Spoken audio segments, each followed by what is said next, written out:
tal? Bienvenidos a Nos Cogió la Noche. Esto es la versión de vacaciones. Aquí estamos José Gil y María Andrea Botero para acompañarlos durante estos días. Hoy ya es el último viernes del año 2024 y pues nos encanta estar con ustedes, acompañándolos todo este año. Fue de noticias, hechos importantes, hubo hechos que no fueron fáciles de comunicar y muchísimos análisis. José, ¿cómo estás? Muy bien, María Andrea, afortunadamente rematando el año, no como se quisiera, pero rematándolo relativamente bien. ¿Por el tema económico, político? Por el tema económico, político, familiar, obviamente. Así Sobre es. todo por ese uso. Así es.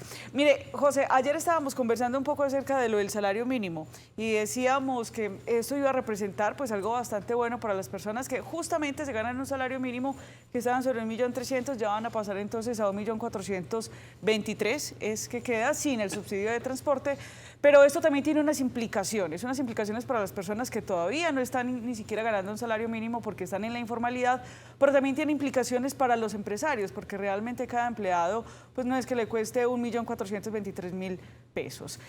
José, ¿qué dicen las centrales de trabajadores? Hay opiniones divididas frente al aumento del salario mínimo. Recordemos que en el país hay varias centrales de trabajadores, centrales obreras y sindicales. Estamos hablando de la CUT, la CGT, entre otras.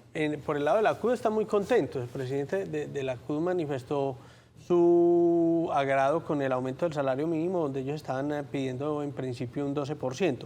Pero no todos los sindicatos tienen la misma postura frente a ese tema. En el caso de la CGT, hablamos con Jorge Iván Díez, que es el presidente nacional de este sindicato y el secretario general en Antioquia, y él tiene ciertas preocupaciones y reparos frente al aumento del salario mínimo, y veamos cómo sustenta el directivo sindical esas preocupaciones que genera lo que aparentemente puede ser una buena noticia en el corto plazo, pero no lo es necesariamente en el largo plazo. Veamos al presidente de la CGT. Frente al incremento del salario mínimo decretado en un 9,54%, la CGT Nacional quiere expresar las siguientes consideraciones. Primero, este incremento es para 3,4 millones de colombianos que devengan solo el salario mínimo legal actual.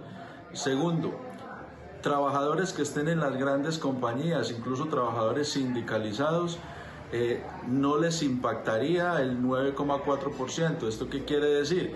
Que las empresas fácilmente podrían plantear un menor porcentaje en el incremento de salario mínimo. Luego esto significa de que no se van a beneficiar todos los trabajadores del país con esta cifra. Tercero, puede tener unos efectos regresivos, unos efectos totalmente contrarios a lo que se pretende en la pequeña y la mediana empresa, dado a que son compañías que tienen bastantes dificultades económicas para funcionar y, por ejemplo, podría generar pérdida de puestos de trabajo. Cuarto, hay que clarificar lo siguiente. El 9,54% también se aplicará a bienes y servicios indexados. ¿Qué quiere decir esto? Que los 3,4 millones de trabajadores de salario mínimo les sube en ese porcentaje, pero también los bienes y servicios indexados también suben en ese mismo porcentaje. Y para aquellos trabajadores de grandes empresas que no les incrementen el 9,54%, esto va a generar un costo de vida muy alto porque el 9,54% estará indexado para bienes y servicios y el incremento de salario muy seguramente no les va a llegar a ese mismo porcentaje.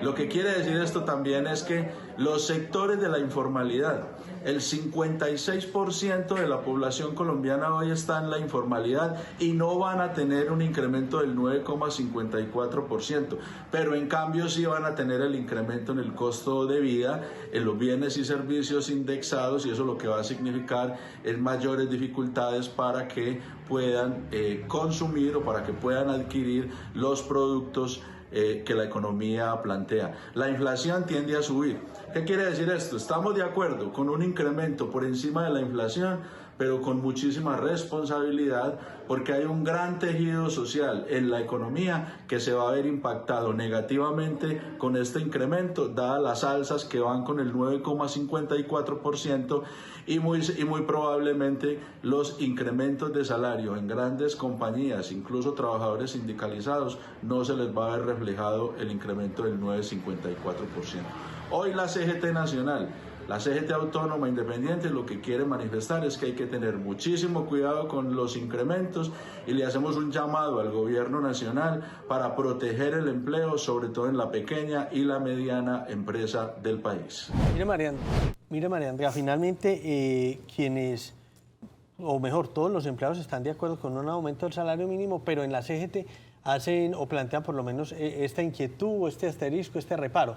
Por ejemplo, aquellos empleados que pertenezcan a sindicatos y tengan convenciones colectivas. Generalmente las convenciones colectivas se pactan frente al IPC más unos puntos adicionales en el aumento del salario. Entonces, una convención colectiva, y ponen el ejemplo, una convención colectiva donde sea 1 o 2 puntos más del IPC. Eso quiere decir que tuvimos un IPC del 5,1%, si suben un punto más van a tener un aumento del salario del 6,1%, en el mejor de los casos que tengan 2 puntos más será el 7,1%, entonces van a estar por debajo del aumento decretado por el gobierno para el salario mínimo al final del año. Esto tiene puntos a favor, puntos en contra, el tiempo lo dirá. Si esta decisión que decreta el gobierno nacional el 24 de diciembre es buena o no lo es en general, para la economía y sobre todo para nosotros los empleados. Si el aumento hubiera sido el 5,2%, como lo estaban negociando incluso empresarios y las centrales trabajadoras, hubiera sido 67.000 pesos, no estos 123.000 pesos que realmente aumentó, y es sobre lo que no están de acuerdo muchos. Usted lo dice muy bien, José, el tiempo lo dirá, y creo que eso se podrá medir básicamente durante el primer semestre. No solamente eso es una noticia nacional, sino que otra noticia nacional, pero que se desarrolla acá en el departamento de Antioquia, tiene que ver con la Comuna 13, exactamente con la Operación Orión. Recordemos que hace 2 semanas estábamos informando también acá en Nos Cogió la Noche que se habían encontrado esos primeros restos humanos en lo que se conoce como La Escombrera. Hoy sucedió algo, y es que el expresidente Álvaro Uribe Vélez fue hasta allá, hasta este punto, y dio una rueda de prensa.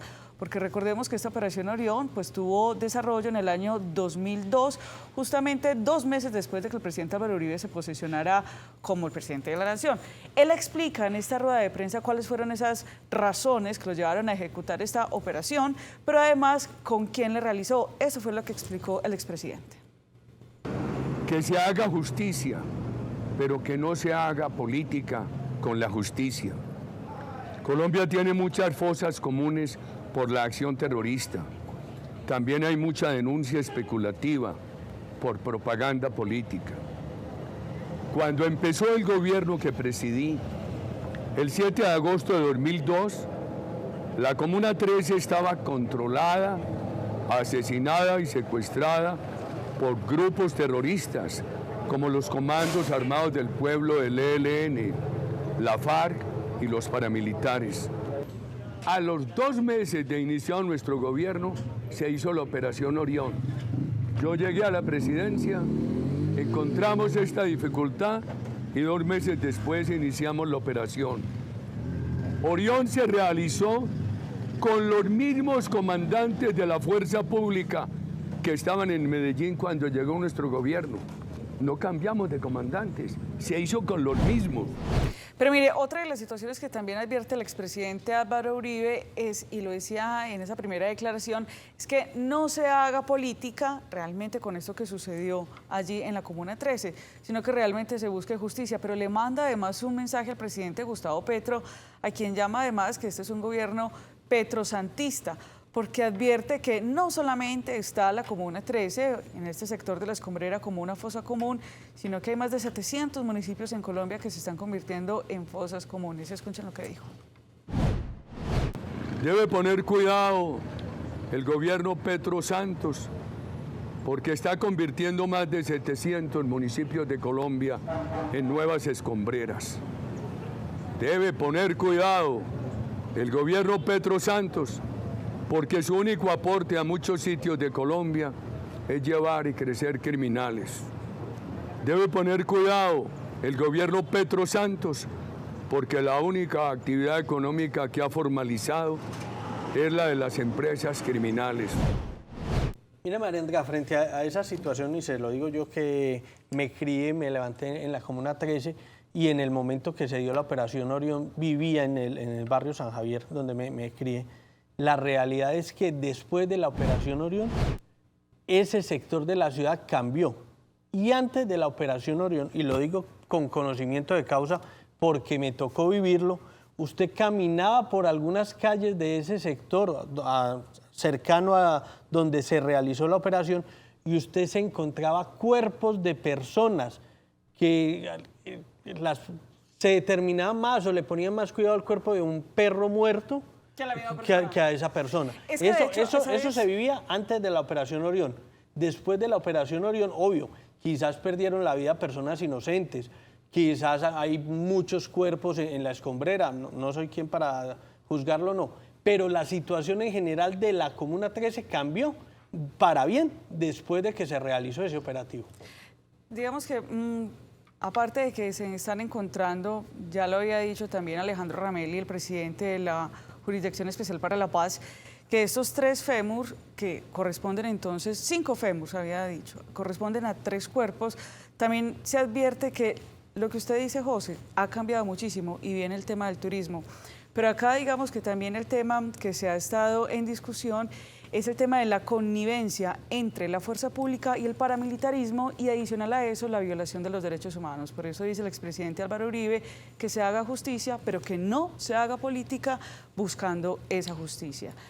Otra noticia importante, José, y para muchos, ahorita que vamos a comenzar año 2025, sobre todo para el bolsillo y que tiene mucha conexión con lo que usted nos decía acerca del salario mínimo, el subsidio de transporte, porque muchas personas pues nos estamos moviendo ya sea en metro o en bus.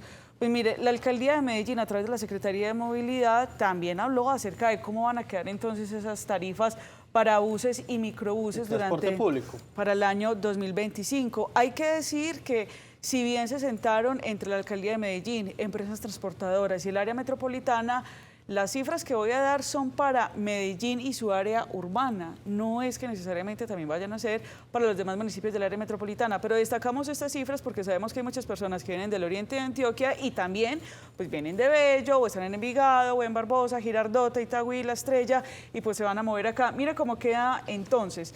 Dice la Secretaría de Transporte, la Secretaría de Movilidad de Medellín, que para buses y busetas se tendrá un valor de pasaje de 3.400 pesos, mientras que para los microbuses será de 3.500 pesos.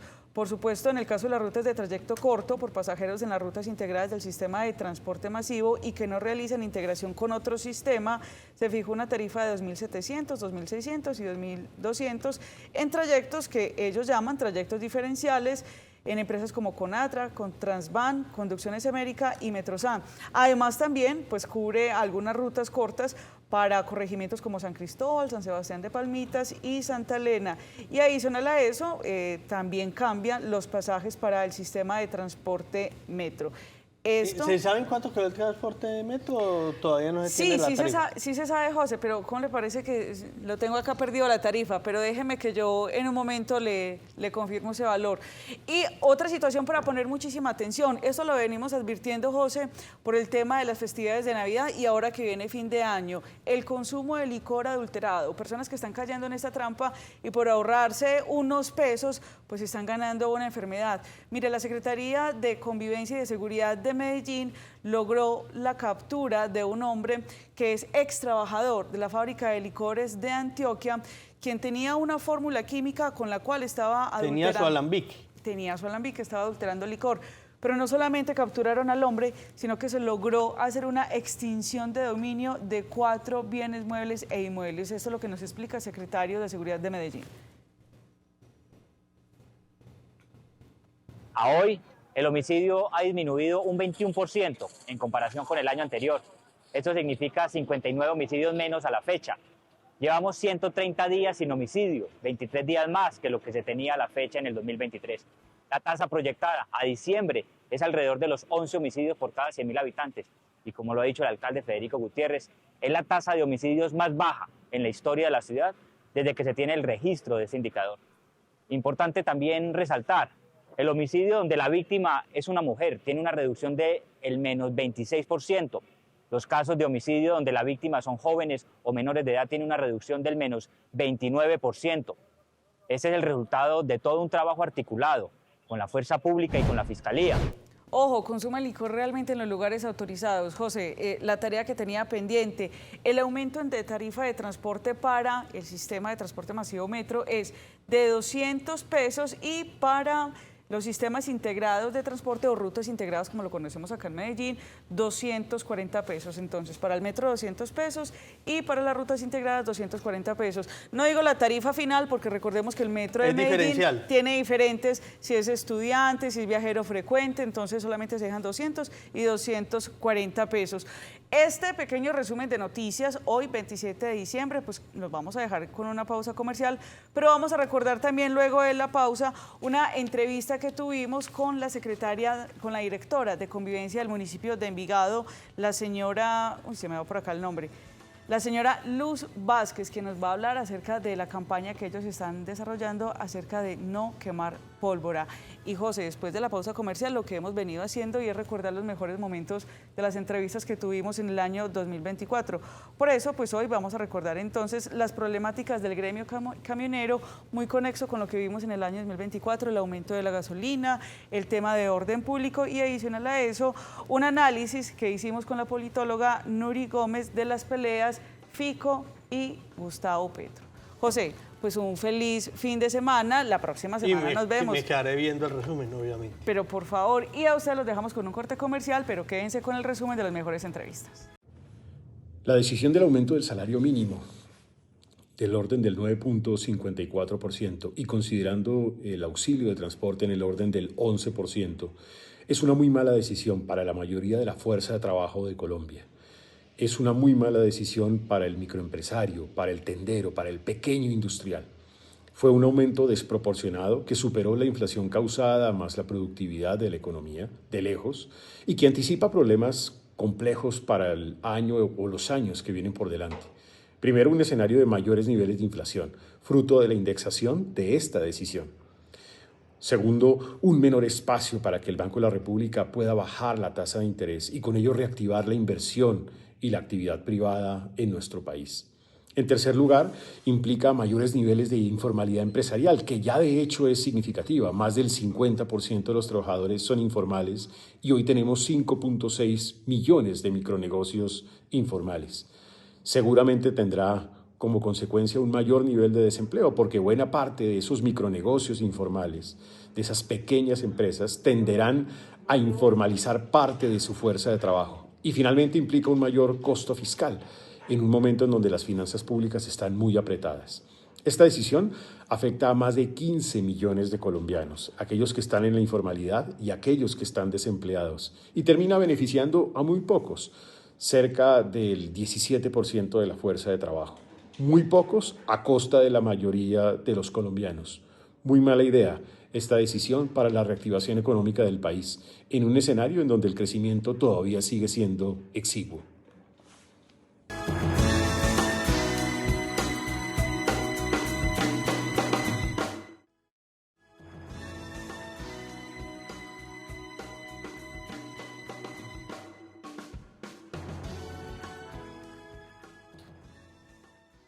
El municipio de Envigado siempre nos trae unas campañas demasiado llamativas y muy bonitas y justamente es para llegar a todos los envigadeños. Y en esta ocasión, fíjense en esta campaña, que es una papeleta, pero obviamente no es para invitar a quemar papeletas, sino que es todo lo contrario. Es una campaña donde si yo le doy la vuelta, entonces a la inversa, ahorita la directora nos va a explicar bien, pues que aparece una luz. Esto es para poner en el árbol de Navidad. Porque realmente la campaña antipólvora este año en el municipio de Envigado se llama Que tu fuego no apague mi luz. Directora Luz Vázquez, ¿cómo está? Bienvenida. Andrea, buenas noches. Muchas gracias por la invitación. Bueno, ¿cómo es la campaña de este Que tu fuego no apague mi luz, que es una papeleta, pero que se convierte realmente en una luz? ¿Y cómo nos está yendo en este diciembre con esto? Andrea, te cuento que Tu Fuego No Apague Mi Luz es la campaña liderada por la Administración Municipal en el marco de la Estrategia de Cultura Ciudadana o la sombrilla de la Estrategia de Cultura Ciudadana, Obrar, Cuidar, Amar. Obrar, Cuidar, Amar son 3 verbos rectores que invitan a la Administración a que se identifiquen con ellos. De manera adicional, que Tu Fuego No Apague Mi Luz es la forma de invitar a la comunidad envigadeña y a las personas visitantes en nuestro territorio a no uso de pólvora en el mismo. ¿Cómo se obra? ¿A quién se cuida y a quién se ama? Obrar son todos esos actos que generamos para el bienestar de la comunidad envigadeña. Cuidar es como la invitación a que cuidemos nuestros animales de compañía, que cuidemos a nuestros niños, niñas y adolescentes, que cuidemos a nuestros adultos mayores, que cuidemos a la comunidad en general con el no uso de pólvora. Y amar es ese verbo que identifica a la administración municipal en pro de todos los envigadeños. Directora, ¿dónde comenzaron ustedes a hacer esta campaña? Que tengo entendido que no fue que hayan comenzado en diciembre exactamente. Ustedes ya venían con una campaña previa justamente para concientizar sobre el no uso de pólvora y cuidado también de los seres sintientes. Andrea, te cuento que nosotros desde el mes de agosto, gracias a la Secretaría de Salud, se iniciaron las intervenciones en las instituciones educativas, invitando a los niños al no uso de la pólvora y a los riesgos que trae inmerso usarla. De manera adicional, se hizo un lanzamiento inicial en septiembre, instalando en el municipio unos avisos que invitaban al no uso de pólvora con la estrategia que Tu Fuego No Apague Mi Luz. Y en el mes de octubre hicimos el lanzamiento oficial con la compañía de nuestro alcalde Raúl. Iniciamos en el recorrido que él lidera de la estrategia Amor por mi barrio. Iniciamos en el barrio Los Naranjos, contándole a la comunidad sobre esta estrategia que la hemos llevado de diversas formas a la comunidad envigadeña. ¿Por qué inician la campaña con tanta anticipación? Queríamos que el municipio de Envigado fuera líder frente a esta campaña que realmente es tan importante que toda la comunidad envigadeña y todos los ciudadanos se sumen a ella, y queríamos que desde el área metropolitana nosotros como municipio lideráramos esta propuesta en pro de nuestros animales de compañía, en pro de nuestros niños y evitando que hayan lesionados por el uso de pólvora. Directora, de acuerdo a las imágenes que estamos viendo ahí, ustedes están pues por diferentes barrios, el parque principal, siguen capacitando y también haciendo conciencia a las personas para que no quemen pólvora. ¿Reciben ustedes denuncias de parte de la comunidad, llamadas, de pronto en esas fechas que son más puntuales, los fines de semana? Ahorita ya viene fin de año, pues acabamos de pasar 24 de diciembre, pero ¿reciben ustedes esas denuncias también de parte de la comunidad? ¿Se han hecho ellos responsables de decir, mire, vea, acá están quemando? ¿Cómo es esa autorregulación también de los envigadeños? Claro que sí, Andrea. Nosotros en el municipio tenemos el C4, que es el Centro de Mando Unificado. Nosotros ahí recibimos... Perdón, es la línea de atención de emergencias del municipio, donde nosotros ahí recibimos todas las denuncias que tienen que ver con distintos hechos que se presentan en la comunidad. La línea de atención es la 604-276-6666. En esta línea se han recibido denuncias. De hecho, a la fecha se han impuesto 14 comparendos y se han incautado más de 45.570 gramos de pólvora por parte de Policía Nacional. ¿Esta pólvora que ustedes incautan generalmente qué es? ¿Voladores, papeletas? Sí, Andrea, realmente hace referencia a voladores, papeletas y otros artefactos pues, pirotécnicos que posteriormente, después de la incautación, policía se dirige a bomberos y allí se hace como la destrucción de este material. Eso le iba a preguntar, ¿la Dirección de Convivencia pertenece a la Secretaría de Seguridad, ¿cierto? No, Andrea. A través del Acuerdo 001 del año 2024, dentro de la estrategia de nuestro señor alcalde, fue la separación de la Secretaría de Seguridad y Convivencia en la Secretaría de Seguridad y la Secretaría de Gobierno. En la Secretaría de Gobierno encontramos 2 direcciones, Dirección de Convivencia y Dirección de Gobierno y Justicia.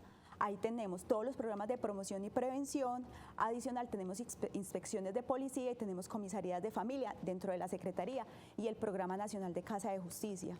Entonces, digamos que Policía Nacional es adscrito a Secretaría de Seguridad, pero obviamente trabaja articuladamente con todas las dependencias de la Administración Municipal. ¿Qué realizan ustedes en las instituciones educativas para reforzar esta campaña?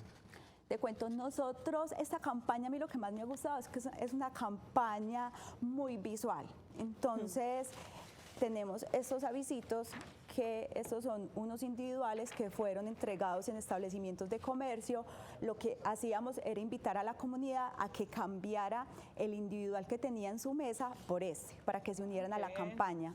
Estas papeletas las hemos entregado como en eventos masivos para que las personas se unan y adicional no la boten, sino que la coloquen en el arbolito de Navidad, porque realmente queda muy bonito. Este lo colocamos en propiedades horizontales, establecimientos de comercio, y también teníamos unos avisos que la comunidad de manera voluntaria se nos sumaba y los instalaba en sus balcones, en sus establecimientos de comercio. Todo este material nosotros lo llevábamos a instituciones educativas y de manera adicional tenemos una canción que se llama Que tu juego no apague mi luz, que es invitando al no uso de pólvora. Entonces esta, como es tan llamativa, es creado con voces de niños y niñas, entonces en instituciones educativas pues fue muy impactante y positivo. Y de manera adicional tenemos algo que es serigrafía, que con los chicos pintábamos en papel de una manera muy artesanal todos estos mensajes para que luego ellos también los compartieran con las familias. Directora, puede ser muy prematuro porque obviamente el periodo de vigilancia del no uso de pólvora todavía está vigente, pero en cuanto al año pasado, si podemos ver unos indicadores previos, ¿cómo le está yendo entonces al municipio de Envigado con toda esta campaña? Pues, Andrea, te cuento que a la fecha en el municipio de Envigado se reporta un solo quemado, es un chico de 20 años, pero continuamos aunando esfuerzos con esa campaña. Esa campaña, los mayores difusores han sido los gestores de convivencia, que es una estrategia liderada por la Dirección de Convivencia, de Promoción y Prevención. Con ellos se llevan a cabo, digamos, todas esas campañas de promoción y prevención. Como yo les contaba ahora, la estrategia Que tu juego no apague mi luz está bajo la sombrilla de la Administración Municipal de Cultura Ciudadana, Obrar, Cuidar y Amar, a través de una articulación entre distintas dependencias de la administración, Secretaría de Gobierno, Secretaría de Movilidad, Secretaría de Cultura, proyectos especiales, comunicaciones. Hicimos un trabajo muy conjunto y a través de, digamos, todas estas dependencias se llevó al territorio esta campaña. Directora Luz, hay unas sanciones muy severas que realmente se dan por decreto y también por el Código de Policía para las personas que quemen pólvora o incluso si hay menores de edad manipulando pólvora. Qué bueno que usted mirando a la cámara le recuerde entonces a los padres de familia sobre todo, que son los responsables de los menores de edad, sobre estas sanciones y también el autocuidado con los niños. Que también hay que destacar acá algo, y es que a veces quien resulta quemado no es el que la manipula, sino el observador, la persona que está pasando por el lugar. Andrea, le cuento que la ley 1801 del año 2016 sanciona el detonar, el portar, comercializar, distribuir artefactos pirotécnicos, pólvora, juegos artificiales. Digamos que los establecimientos de comercios que de manera ilegal lo hagan pueden incurrir hasta una cierre temporal de la actividad comercial que desarrollan. Pueden ser, cuando se le imparten los comparendos, pueden ser hasta multa tipo 4 que puede recibir el ciudadano que se encuentre, digamos, haciendo este comportamiento contrario a la sana convivencia. En el caso cuando los menores de edad resultan quemados por pólvora por el uso de artefactos pirotécnicos, se inicia un proceso de verificación de derechos que durante este proceso se inicia a través de comisarías de familia y eventualmente, según el caso y el proceso y según, digamos, lo que se lleve, el proceso que se lleve dentro de la comisaría, eventualmente este menor puede ser retirado de su núcleo familiar. Es una situación extrema y bastante grave. Directora, pues mire, la felicitamos porque me parece que esta campaña genera muchísima conciencia, aparte que es bastante creativa y además muy, muy llamativa, como usted lo manifestaba ahora. Y que esa de manera que actúa, a diferencia de, pienso yo, otras localidades, que fue con mucha anticipación. Yo pienso que acá hubo otros territorios que dejaron la campaña de pólvora muy para el final, sobre las fechas. En Envigado lo hizo con buena anticipación. ¿Hasta cuándo va este periodo de vigilancia, directora? Realmente nosotros queremos que esta campaña no solamente sea por esta temporada decembrina, realmente queremos invitar a la comunidad que en ningún momento se debe utilizar pólvora. Realmente nuestros animales de compañía son los que más sufren y de hecho a mí dentro de la campaña lo que más me llamaba la atención es que nosotros tenemos este mensajito que dice: yo cuido mis mascotas, no quemo pólvora. y teníamos los avisitos que pegábamos con el permiso de la comunidad en los balcones y ellos les gustaba muchísimo este mensaje.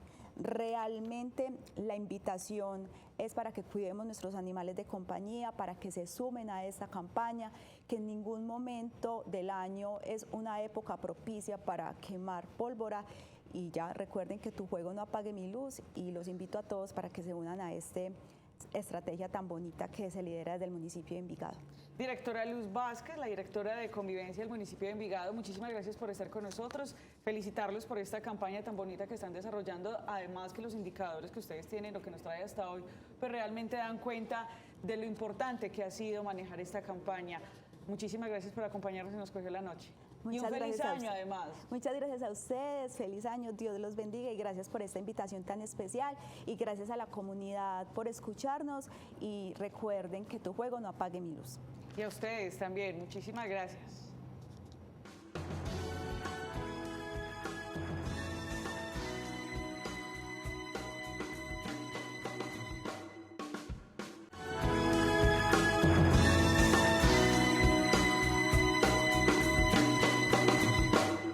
Continuamos en la primera mesa de opinión de Antioquia y sigue todavía en vilo ese asunto del precio del diésel.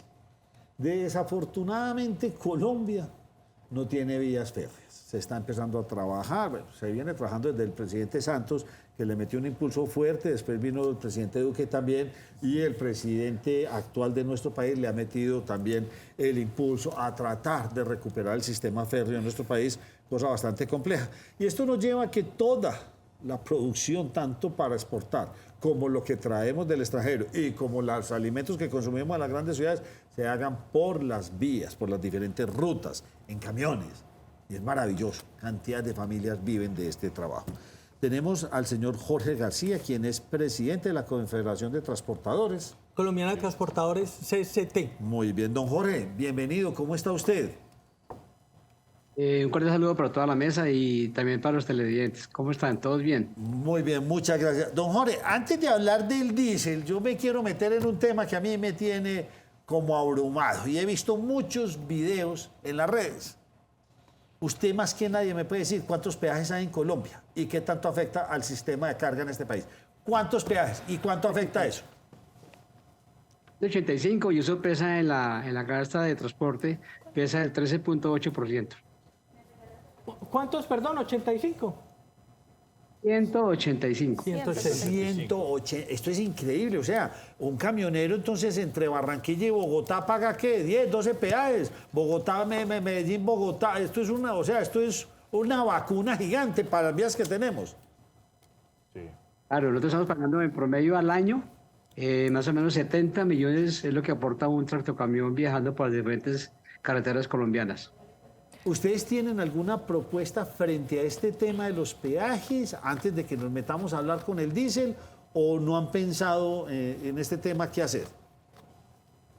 No, por presa hay muchas. Lo que pasa es que nosotros tenemos una herencia desde la administración de Cecilia Álvarez, cuando estuvo de ministra de Transporte, donde se firmaron unas concesiones a 30, 40 años y ahí nos empeñaron. Inclusive se habla todavía que faltan por colocar otras casetas que no sabemos dónde es, pero realmente estamos frente a esa incertidumbre y no sabemos qué va a pasar, porque realmente son demasiado onerosas, son peajes que no fueron concertados con el sector, supuestamente se incrementan en el CICETA, que es el Sistema Integrado de Costo Eficiente, que es la estructura de costos, y en otros nos pagan eso. Entonces estamos trabajando a pérdida y parte de este rubro es la crisis que tenemos los transportadores porque no queda dinero, no queda rentabilidad y estamos trabajando a pérdida.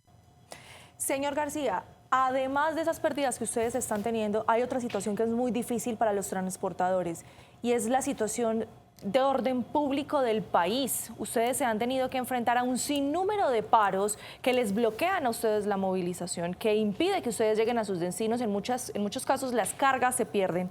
¿Cómo vamos a corrido de este año con el tema de paros, retenes y seguridad para ustedes como transportadores? Nosotros en el último año tuvimos 312 casos donde fueron paros generados por la ciudadanía, por la población, paros armados, por grupos alzados en armas, digámosle así, y sobre todo que ha habido también mucho transeúnte por la carretera, donde hay cantidad de gente que anda por la calle, hay mucho porcentaje de venezolanos, y nos obligan a parar las vías, y esto cuando para un camionero es un atraco seguro. Ahora, los resaltos, o sea, los que llamamos popularmente policías acostados, que tiene que un tractocamión parar prácticamente para volver a arrancar, porque ese resalto hace que el vehículo no pase por encima, si no se daña.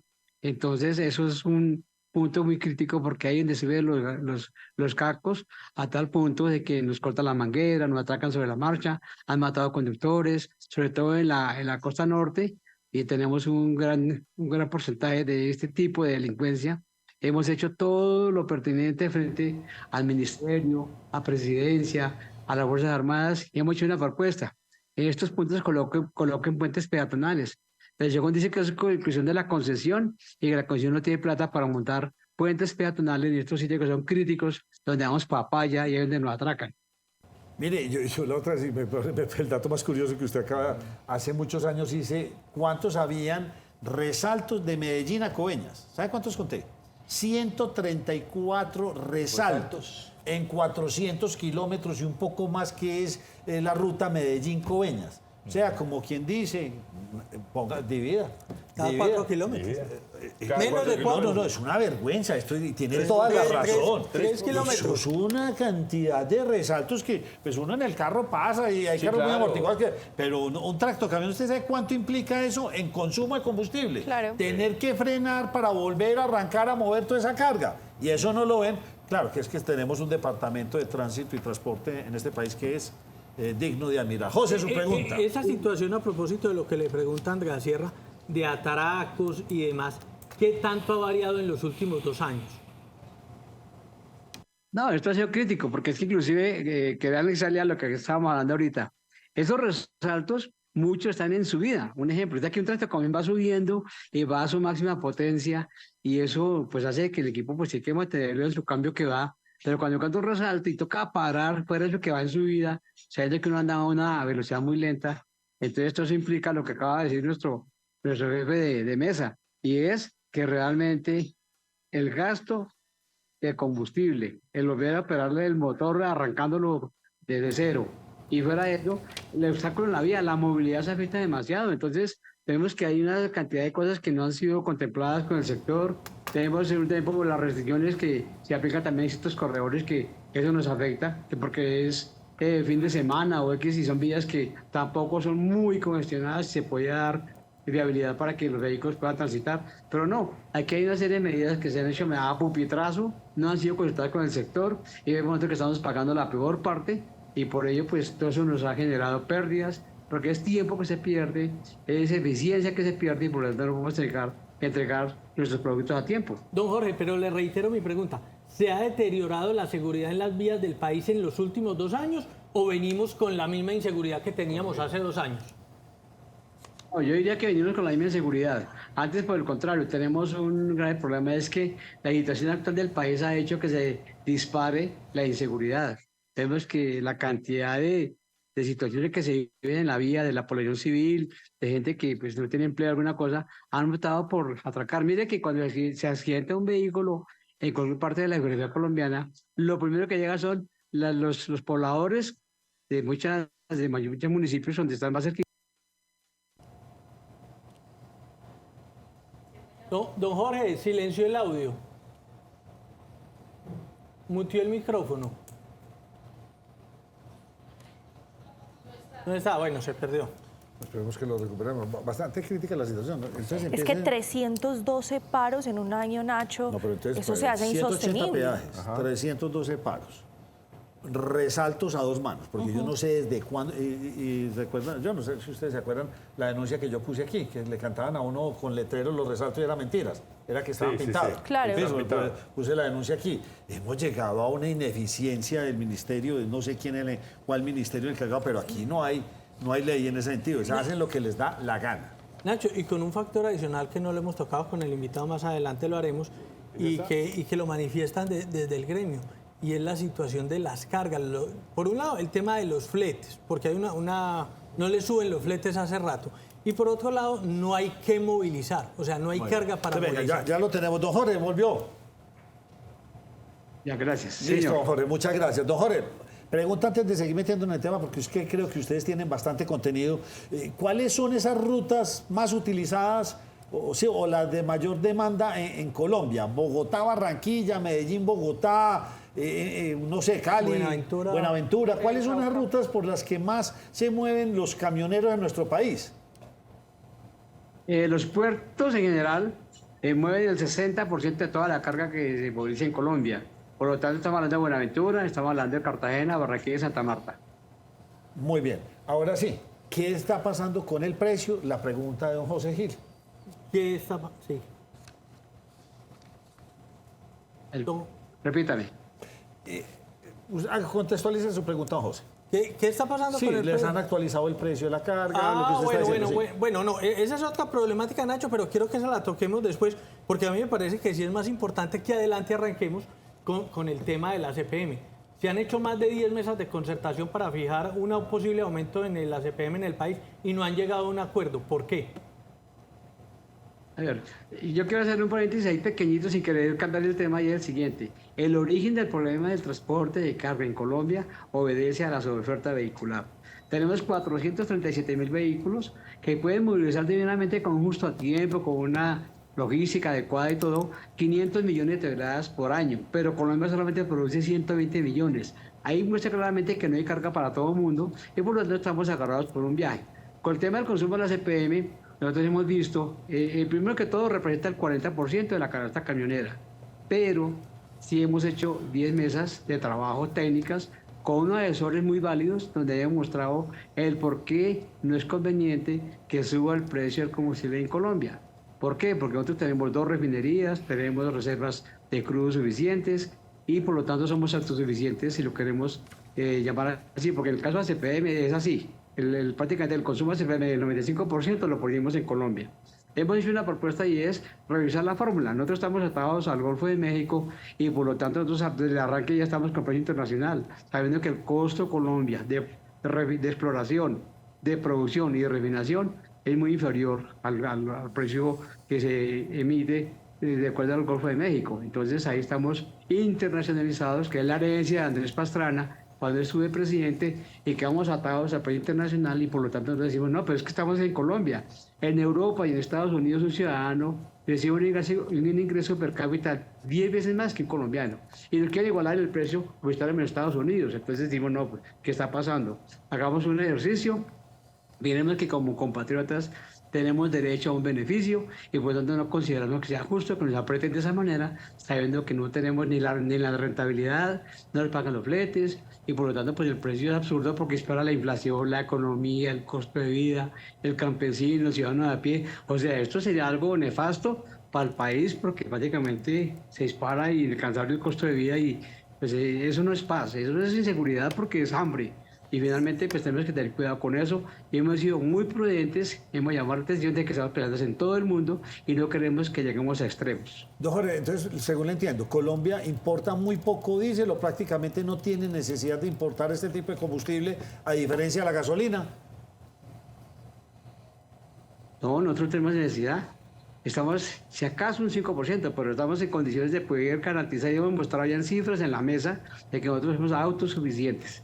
Eso lo tenemos técnicamente, lo tenemos con estadísticas, con estudios.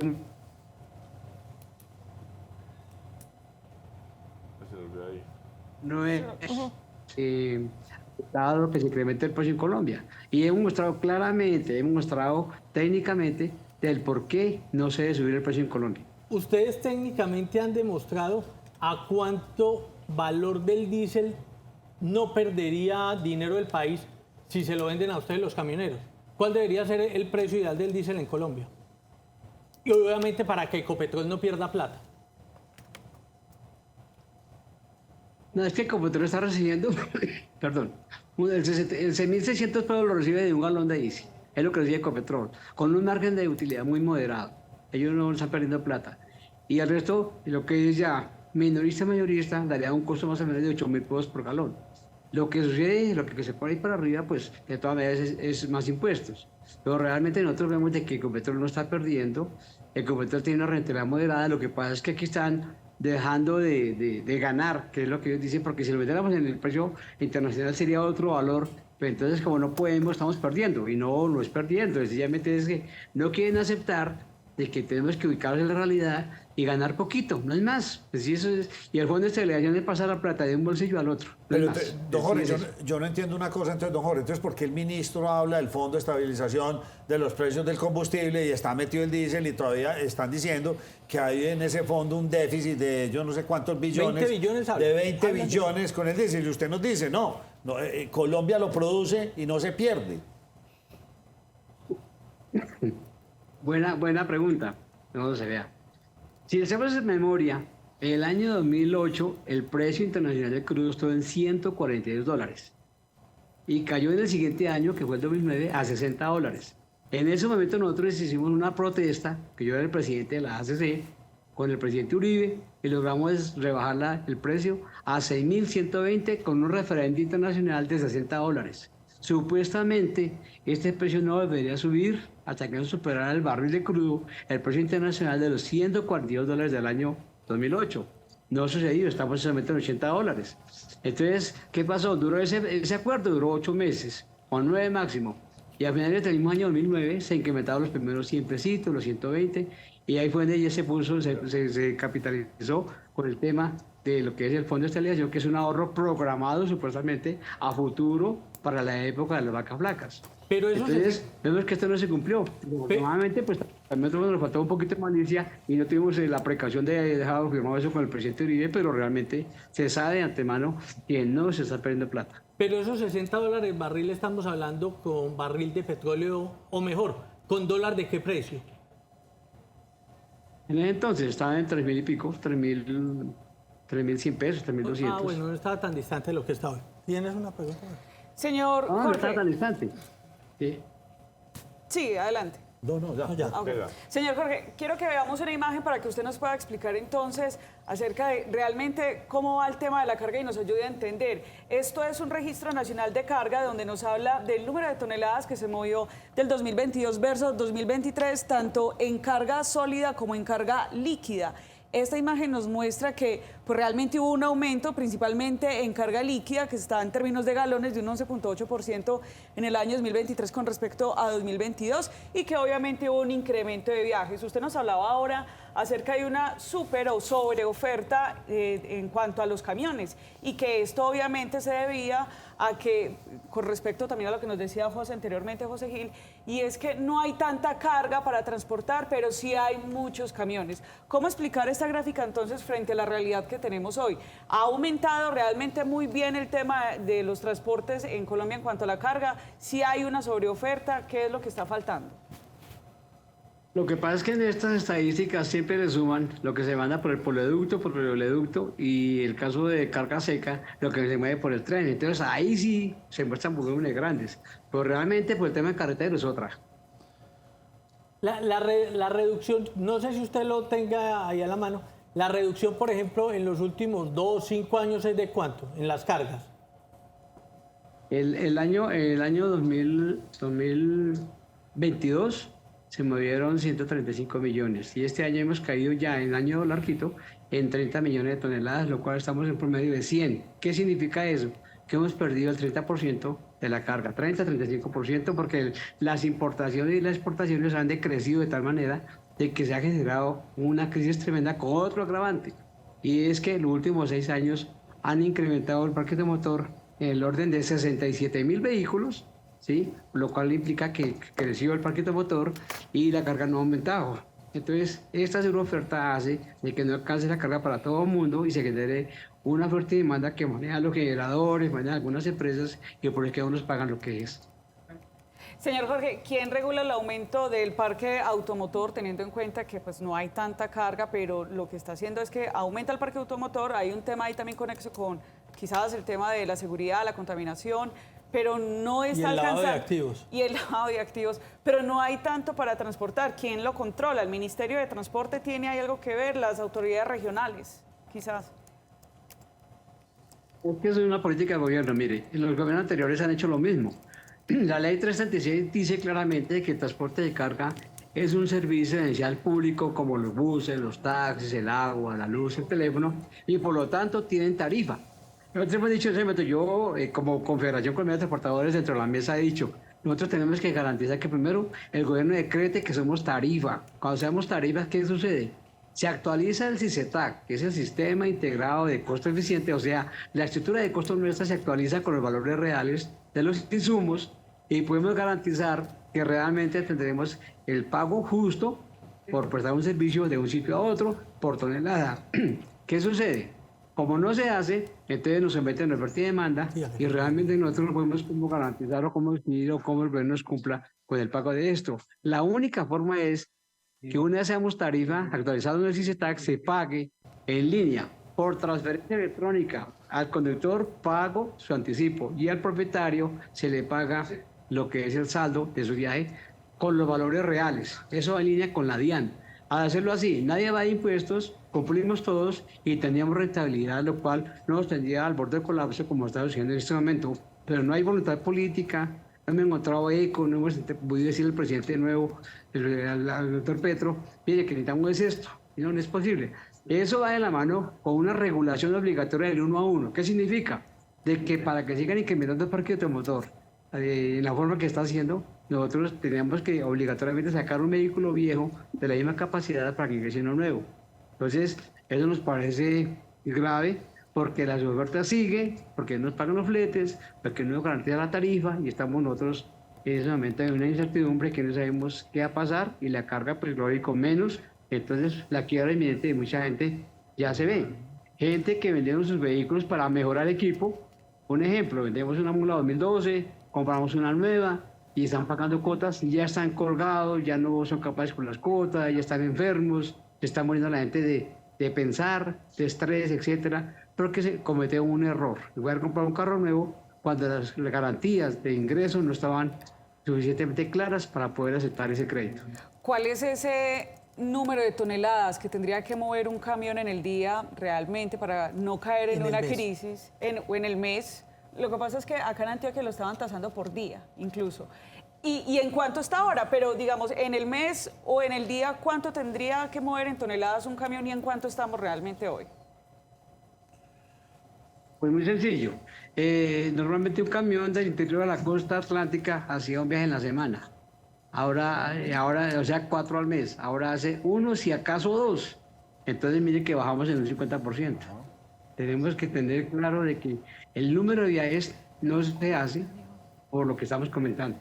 Y eso sin garantizar alguna de las dos cargas, porque desafortunadamente en ese sentido también se ha visto una competencia, por lo que entiendo, compleja. Yo me voy cargado hasta Cartagena, por poner un ejemplo, pero no tengo carga para traer. Entonces lo que ha llevado es a que así sea por irme al costo, o sea, con que pague al menos los peajes, pues no perder tanto, perder lo menos posible.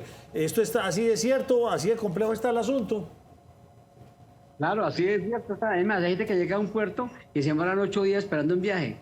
Y hay conductores, lo vimos el mes pasado, lo vimos, de conductores durmiendo en los pasillos de las empresas en Buenaventura, en Cali, en Sencar, en Cartagena, porque no tenían que pagar el hotel. Es que un conductor gana un porcentaje adicional a su sueldo mínimo por la producción. Y si el vehículo no se mueve, pues no tiene con qué pagar los costos elementales de alimentación y el tema de cómo pagar su dormida, su hotel. Entonces, eso llegó al extremo. Nos manifestaban que a propósito de eso, ya usted nos dirá qué tan cierto es, en muchos casos los conductores se van, llegan a puerto y como no hay carga, entonces dejan el carro abandonado. Ah, sí. Hay gente que ha llegado a tal punto al desespero que llaman al propietario y dicen, patrón, yo ya no trabajo más, aquí queda su carro en tal parqueadero, qué pena, yo me voy para la casa. ¿Por qué? Porque no son capaces de seguir aguantando hambre. Es la verdad. Entonces, mira hasta dónde llegó esto.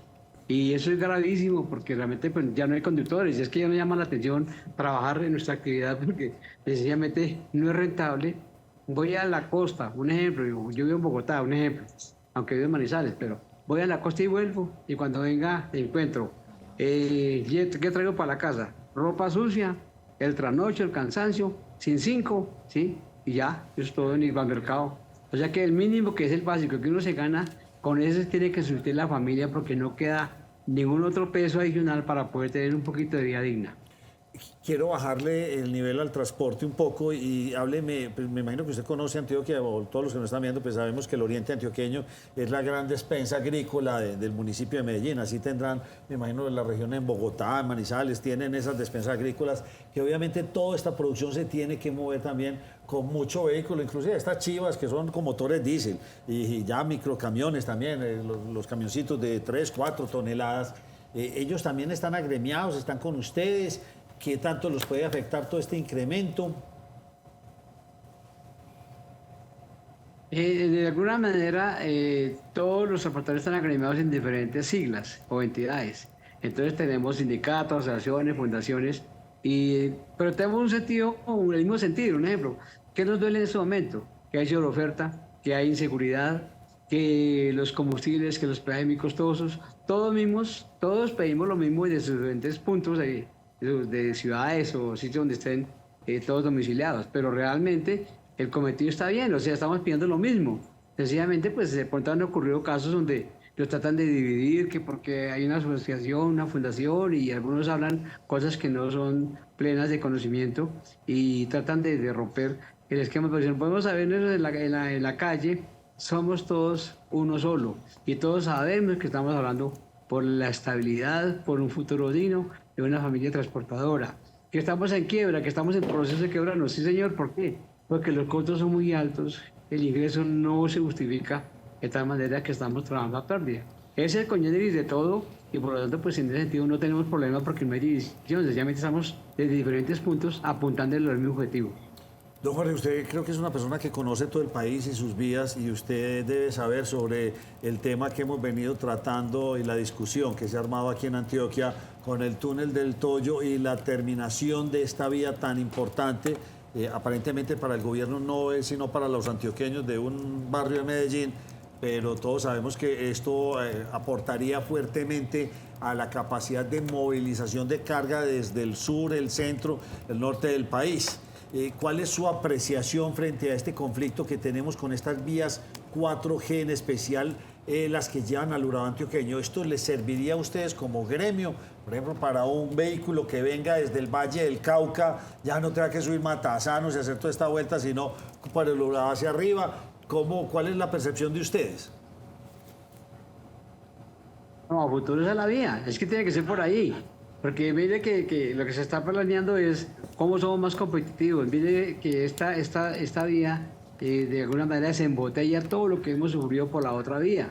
Entonces, de alguna manera hay más seguridad también. Porque usted bajamos y vamos a mirar lo que es Caucasia, lo que es Cáceres, lo que es Puerto Rica. Esa zona que es tan roja, tan peligrosa, en ese caso nosotros no teníamos por qué subir por ese lado. ¿Por qué? Porque tenemos una vía nueva y por lo tanto pues debe terminarse, debe de ejecutarse ya lo que falte y de alguna manera pues va a ser para el país un gran beneficio que nosotros lo vemos con muy buenos ojos. Cambiándole un poco de tema, usted nos manifiesta que el 40% de la canasta de los camioneros es el ACPM. Desde el gobierno nacional lo último que escuchamos fue que la propuesta era subir 3.000 pesos el ACPM. Si se sube 3.000 pesos el ACPM, ¿en cuánto se impacta esa canasta de ustedes los camioneros y en cuánto tendrían que subir las cargas? Es que imagínense, si igual le cuestan 9.200 pesos, le subimos 3.000, estamos hablando de un 30% de incremento, cosa que es abrupto. Y lo más grave es que no es solamente el ACPM, es todos los insumos que se mueven en un vehículo, y empezando por ahí, y adicionalmente pues todo el producto de la canasta familiar, todo el comercio, todas las mercancías, todo se dispara. No en la misma proporción, antes por el contrario, en más proporción, porque nadie lo controla, y por lo tanto es el miedo que tenemos de que se dispare el costo de vida y llegamos a una hiperinflación, que es lo que se está viendo ya que posiblemente va a suceder si no le pone contra el gobierno a esto y lo mira con pies de plomo, porque esto es muy peligroso lo que se pretende hacer. Pero ustedes se verían en un incremento moderado, es decir, no en los 3.000, pero 100.000, o definitivamente el precio en el que estamos en la actualidad es el precio que se necesita en el país. Nosotros en este momento somos claros de que no estamos de acuerdo con que se incremente la CPM. ¿Por qué? Porque la economía está frenada, porque tenemos que usar el plan de choque para que se reactive la economía. Y mientras no tengamos garantizado eso, no va a haber carga, no va a haber producción. Entonces, ¿cómo vamos a aceptar de que se incremente la CPM sabiendo de que nos va a hacer daño a todos los colombianos? En la medida que el país se desarrolle, que el país crezca, que haya movimiento, que haya volúmenes, pero en verdad, ya de manera más concertada, cómo es que se manejan las cosas, porque realmente así hacer la movilización no es sencillo y nosotros no lo aceptamos porque vemos que no se puede. Quizás lo más grave de lo que usted nos está manifestando, a mi juicio, es eso último que nos está diciendo, la caída en las importaciones y en las exportaciones, que usted lo ha dicho, la economía del país está frenada. Sí, claro. Entonces, si está frenada y van a subir la CPM, ¿cómo cree que un empresario va a salir adelante? Es que también la CPM prácticamente es el combustible, el motor de la economía para moverla es la CPM. Entonces, si se incrementa el costo, entonces ¿dónde está la competitividad del país, de los empresarios? ¿Dónde está la rentabilidad de toda la ciudadanía? O sea, nosotros vemos que por ahí no es, lamentablemente. Yo diría una cosa, mire que el director de la DIAN dijo en días pasados que se estaban evadiendo en Colombia por no declarar renta más de 100 billones al año, que era una evasión de impuestos que había claramente. Dice un hombre, no, presidente, pues entonces miren a ver quién evade impuestos, quién no declara, y hagan una cosa moderada, ¿sí? Y miren, revisen bien eso, porque está la plata. ¿Para qué nos van a atacar a nosotros? Es que por aquí no es, pues que la por otro lado. No es que vayamos en contra de... Pero el ministro, el director de la DIAN dijo muy clarito que estaban evadiendo 100 billones al año por concepto de no declarar renta. Don Jorge, ¿cómo está la situación en este momento? ¿Se vuelven a reunir o ustedes o el gobierno en este momento tiene frenado ese posible incremento del diésel? ¿Cómo está la cosa a mediano y largo plazo? Pues nosotros consideramos de que hemos sido respetuosos de las mesas de diálogo. Nosotros hemos guardado compostura. No es cierto lo que dice el ministro de Hacienda, que nosotros amenazamos con paros, nunca lo hemos hablado allí. Le voy a decir algo curioso. La última reunión que tuvimos allí, como siempre, ellos muy atentos, muy formales, muy cordiales, ¿sí? Y nos invitaban a almorzar, ¿ve usted? Entonces dice, hombre, pero ¿por qué? Porque hay buena relación, ¿sí? Y es un gesto que es como algo de amistoso. Entonces dice uno, bueno, aquí hay buena relación, aquí no hay problema. Entonces nos extraña cuando el ministro dice que dijimos algo, cuando nadie lo dijo, en la Cámara Intergremial nadie lo dijo. Puede que alguien lo haya dicho de otro sector, pero nosotros como personas responsables, que estamos frente a la mesa técnica y que estamos nosotros enfrentando al gobierno, hablando por todo un país, en ningún momento hemos amenazado, ni hemos dicho que vamos a una inmovilización, ni nada de esas cosas. ¿Por qué? Porque hay diálogo, porque hay un entendimiento, y mientras tanto uno dice, bueno, si estas reglas se respetan, pues seguimos nosotros trabajando en la mesa, las que sean, con tal de llegar a un buen término. Precisamente queremos es que nos entiendan que el precio de Colombia es inminente aplicarlo en Colombia. ¿Por qué? Porque estamos en nuestro país, tenemos crudo, tenemos refinerías, tenemos reservas y por lo tanto los costos de exploración, producción y refinación son diferentes al Golfo de México. Entonces nosotros no tenemos por qué ir a pagar un costo que se hace acá y que no se hace allá, como si fuera importado. Pero es real el temor del gobierno, porque si no, no entendería uno por qué no ha subido la CPM como subió la gasolina. La gasolina la subió en 18 meses de 9.000 a 15.500 pesos y el ACPM no se ha atrevido a tocarlo. O sea que desde el gobierno sí hay un temor. Un temor lo tiene.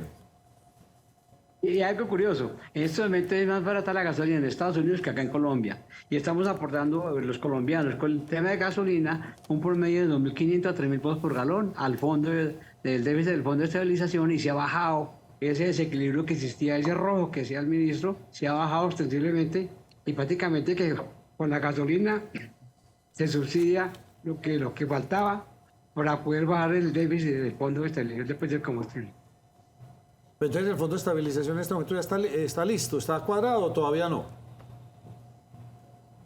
Pues lo que tenía de descuadre ya ha bajado mucho y creemos que si sigue así, pues la sola gasolina lo nivelaría y no tendríamos que hacer incremento en la CPM. Se puede quedar en la CPM así, la gasolina como está y la gasolina podría subsidiar al diésel como pues, según la propuesta del gobierno nacional. ¿Podría hacer esto? En este momento está así, la gasolina está subsidiando el Fondo de Estabilización y se ha bajado el déficit del rojo que tenía. Bueno, óigame, don Jorge, pues muchas gracias por habernos acompañado. Situación crítica, o sea, somos productores de petróleo, pero tenemos que pagar el combustible a precios internacionales. Es mi ejemplo. Somos productores de aguacates, pero paguémoslo a precios internacionales. ¿Sí? Uno de los países que no producen aguacates. Y lo estamos viendo y los hemos traído al programa en estos días. El tema del café. El tema Somos del café. productores de café. ¿Será que entonces nos lo van a poner a presentar? Rarísimo. Temas de seguridad, el tema del combustible, temas de vías. Me impacta mucho ese, que no lo tenía yo en cuenta. Usted sabe, y es que es cierto, ¿cuánto vale parar una tractomula de esas y volverla a arrancar después de cualquier resalto? Un infierno de plata, eso es un montón de dinero y no lo cree uno. Lamentablemente en ese sentido estamos muy mal.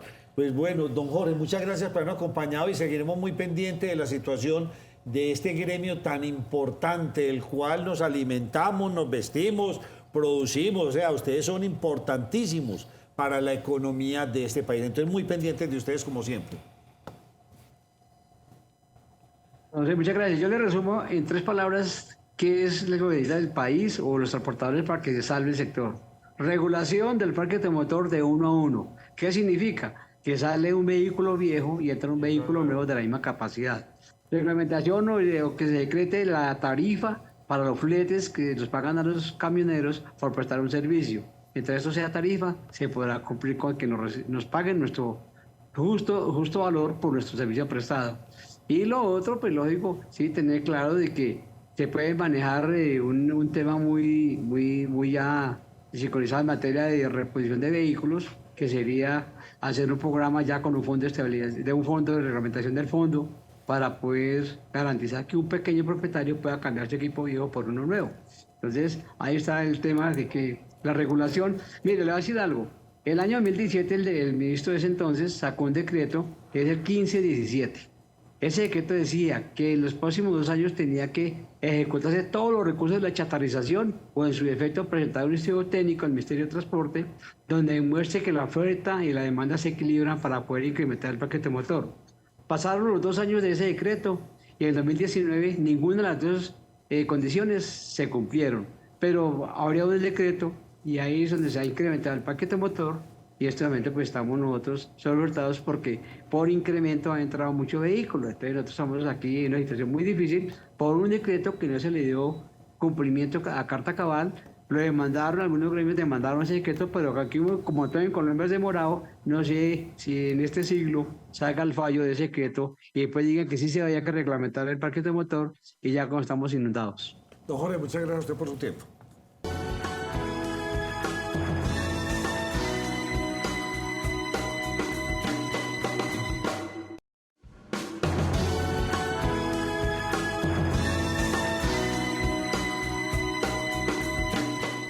Muchísimas gracias por seguir conectados con nosotros. Estamos en Nos Cogió la Noche, la primera mesa de opinión del departamento, porque en Antioquia tenemos de qué hablar. Como lo habíamos prometido antes de irnos para la pausa para comerciales, nos está acompañando la profesora Nuri Gómez. Ella es politóloga, quien ya ha estado en esta mesa, con quien ya hemos discutido temas varios.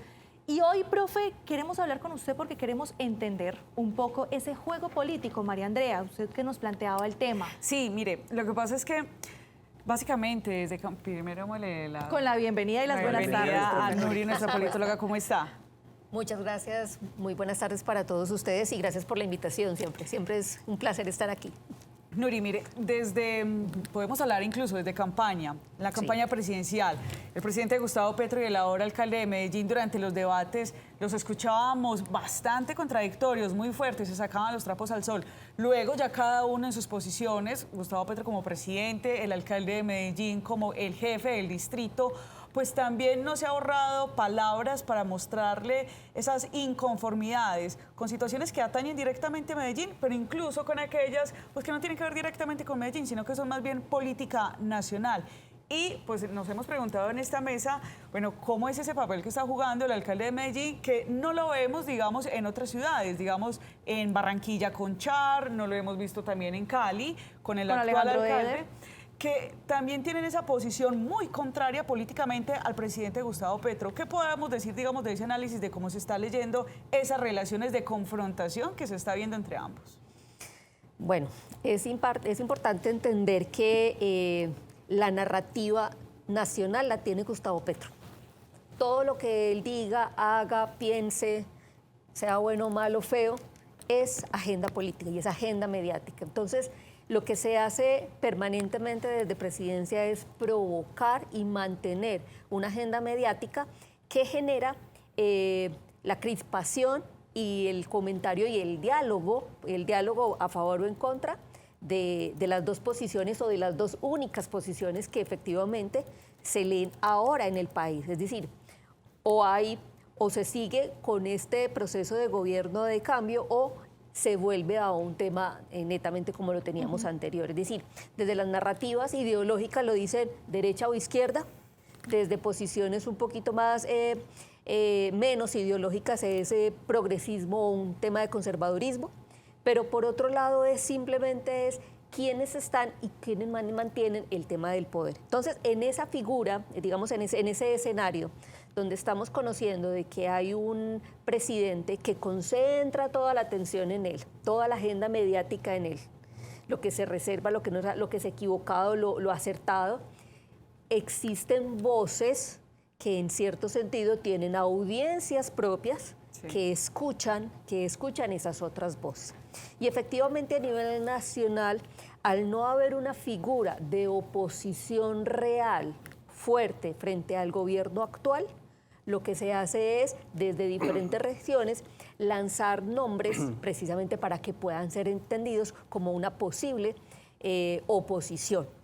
En ese sentido, el actual alcalde Federico Gutiérrez tiene esa vocería que se escucha como el tema opositor porque viene de enfrentarse de una lucha de uno a uno. O sea, es decir, es que estamos hablando de una especie de guerra mediática, es una guerra mediática porque toda campaña política es una campaña, es una guerra de comunicación, es una batalla de comunicación y hay que obviamente tener claro que el gobierno sigue en campaña permanente.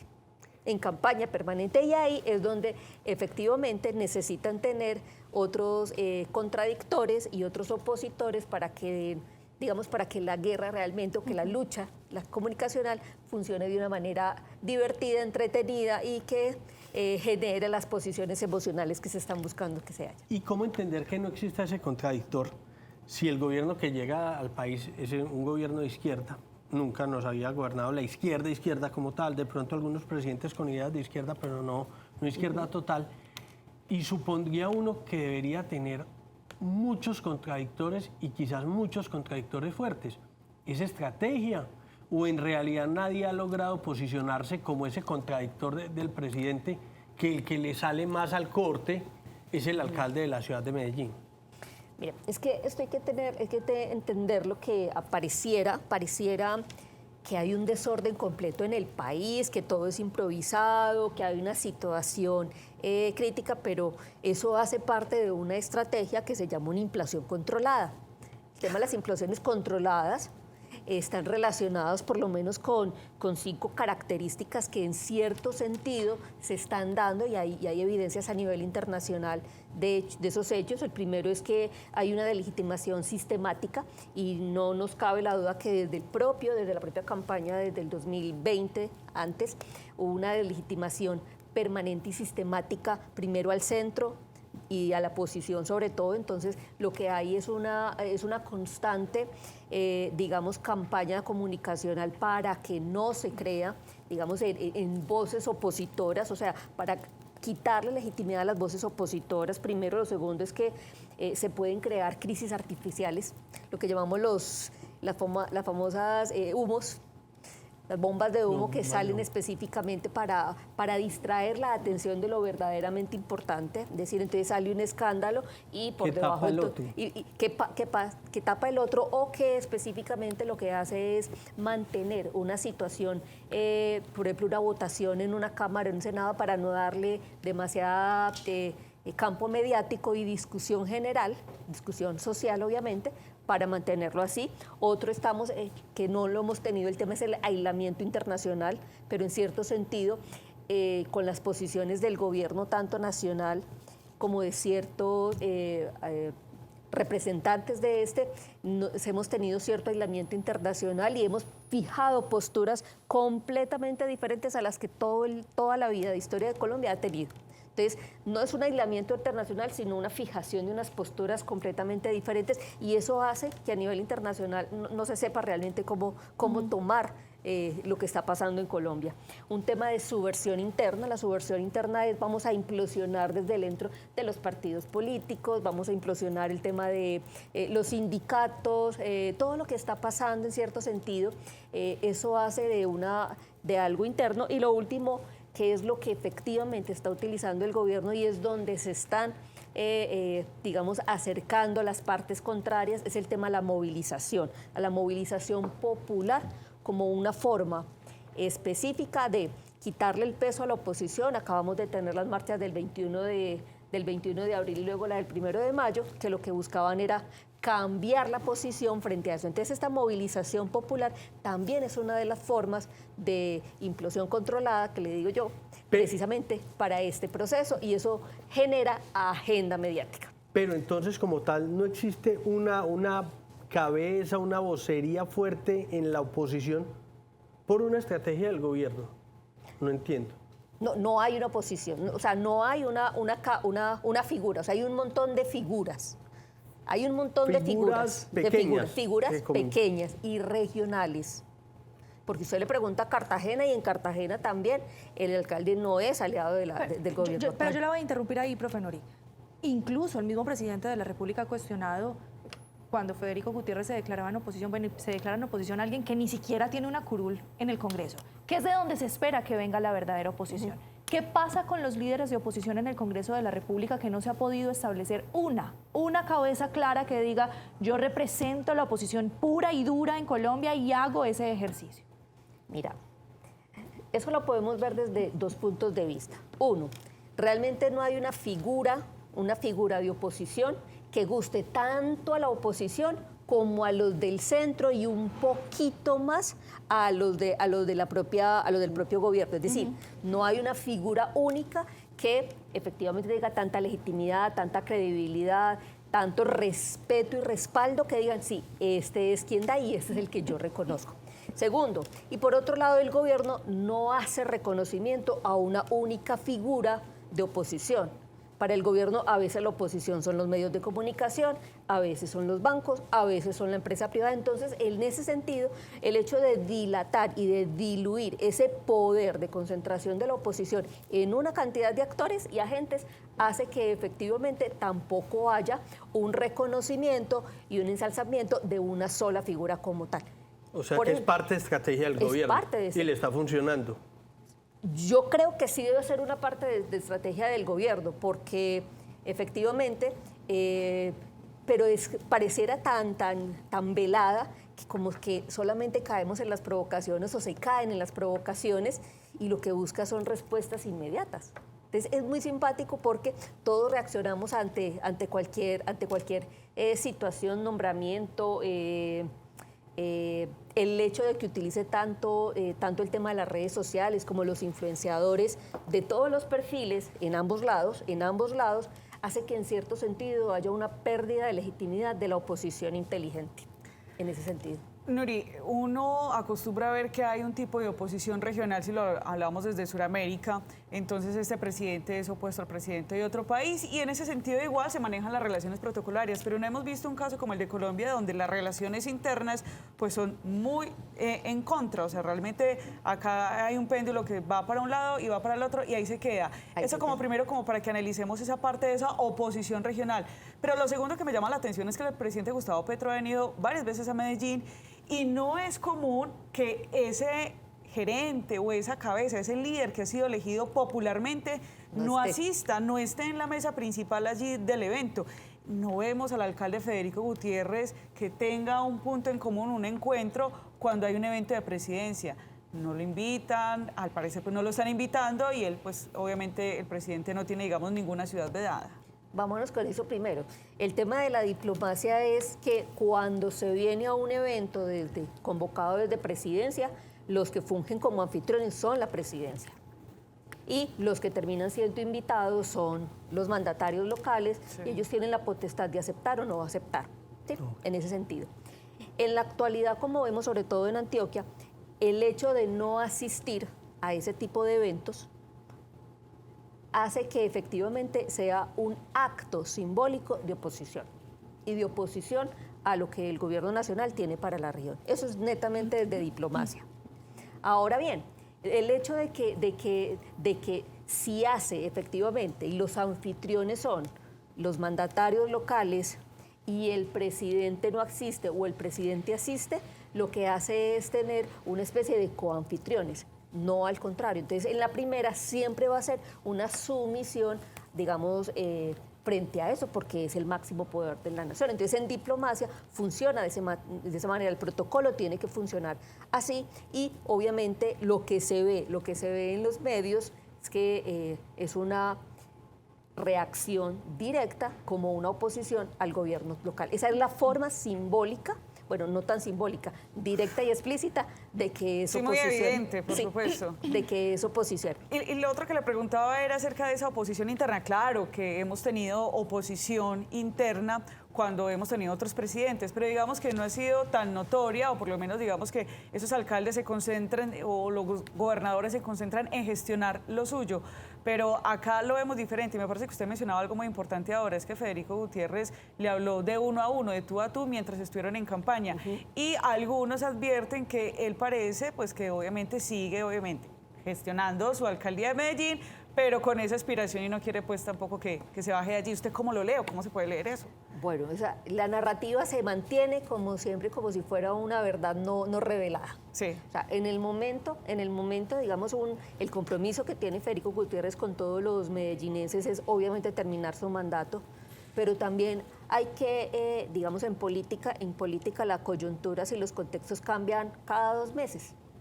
Y las situaciones cambian cada 2 meses. Es decir, no le puedes decir a Federico Gutiérrez en año y medio, por ejemplo, decir es que no me voy a ir a ser candidato a la presidencia de la República simplemente porque yo les hice una promesa a los antioqueños, a los medellinenses, y con eso me mantengo. Porque en política todo es posible, y las condiciones y los escenarios políticos, desde los que analizamos estrategia y escenarios futuros políticos, sabemos que todo es posible que se dé para el 2026. Todo es posible. O sea, es completamente factible que en año y medio el alcalde Federico Gutiérrez, que es hoy el que le está saliendo al corte al presidente Gustavo Petro, diga: es que el país me está pidiendo, desde el país que enfrente al actual mandatario, al gobierno de la continuidad. Es decir, puede suceder una situación como Medellín, porque él decía, recordemos que él dijo, voy a esperar.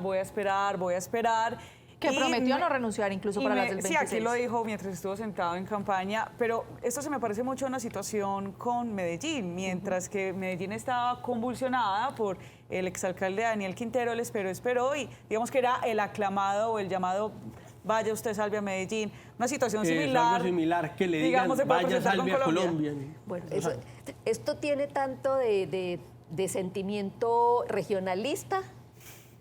Sí, de sentimiento regionalista. Claro, porque nosotros lo estamos viendo con los ojos de Medellín. Claro. Lo que decía María Andrea, no sabemos si en Cali la gente va a decir eso, o si en Barranquilla, o si en Cartagena. Quizás muchos de sus electores en Medellín se pueden sentir defraudados, y en algún momento el señor llega y dice renuncio porque va a Pero yo veo que tiene más titulares el alcalde de Medellín confrontando esas ideas del gobierno nacional que cualquier otro alcalde, incluso gobernador.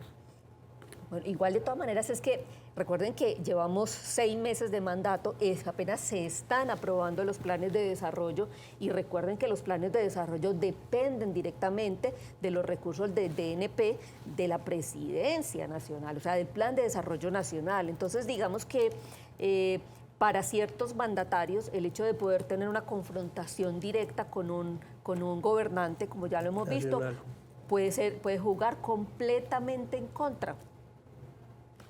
Llámese de una manera lógica, ilógica, de priorización, de vamos a mirar para las otras regiones, pero pueden sentirse que pueden estar en cierto sentido con algo de dificultad para poder hacer esos procesos de asignar. Entonces, luego yo creo que se va a hacer un poquito más candente ahorita en el segundo semestre, cuando ya hayan los recursos aprobados, cuando ya se esté concentrando en lo que es efectivamente el desarrollo y la implementación de las diferentes acciones, no solamente aquí en Medellín, sino en el resto del país, y ahí sí empezaremos a ver. ¿En qué momento sí vamos a empezar a hablar más de esto?